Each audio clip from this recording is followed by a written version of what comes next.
naging presidente siya, also from mayor before, safe po talaga ang Davao. And about naman po sa tukhang, meron akong kakilala na natukhang. Ano naman, hindi naman sila na yung sinasabing pinapatay nila. Nagtukhang sila ng maayos at ikinulong din naman nila ng maayos kasi sa nakilala ko, hindi naman po yun sa kakilala ko mismo ang nangyari. At saka, sa Davao City naman, kung sa amin, pag ang utos naman ng dating Pangulong Duterte, wala namang patayin mo yon. So, siyempre, kung sumunod ka sa batas, walang mangyayari. At saka, minsan, hindi pa kami nakarinig na talagang nagpapatay siya ng tao. Ang sa amin lang, isa lang talaga masasabi ko, ang Davao City is very peaceful. No, kahit ngayon, hindi na siya presidente, maglabas ka ng cellphone, nasa jeepney ka, maglakad ka sa gabi, is still safe. No, wala kaming takot na may ano sa amin. Pero nung start na recently, kasi galing ako Davao, kababakasyon, kahapon lang ako bumalik. Nag-start na yung mga pamangkin ko, tita, don't go out too late in the night kasi medyo nakakatakot na, nagsilabasan na naman yung adik. Di tulad dati, nung walang adik, very ngayon ang dami na naman talagang adik. At saka yung about also sa, strict siya sa mga tao in terms in a good way.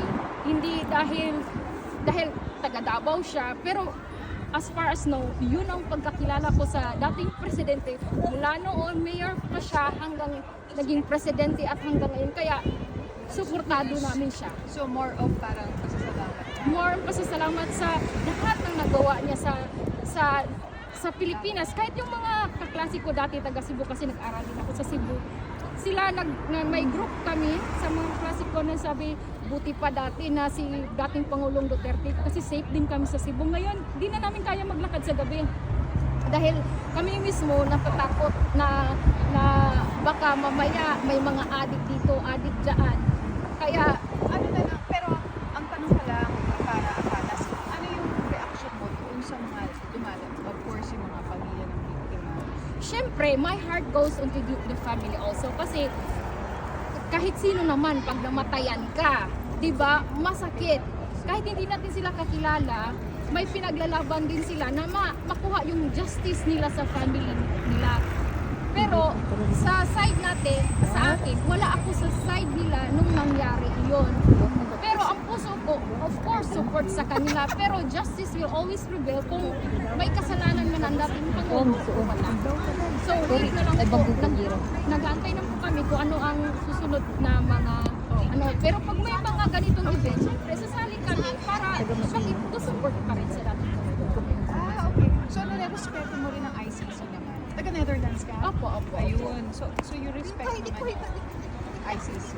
As long as nasa due process, yung talagang sila, yung fair, hindi lang sa side na dahil sinasabi nilang guilty. Pero hindi pa naman guilty ang dating Pangulo. So, kung ano ang maging desisyon, basta nandito lang kami for the president, for the ex-president. Ang pangalan na? Sharon Pio. Sharon Pio. P.I.O.C. From Davao City. Gaano na katagal dito? 16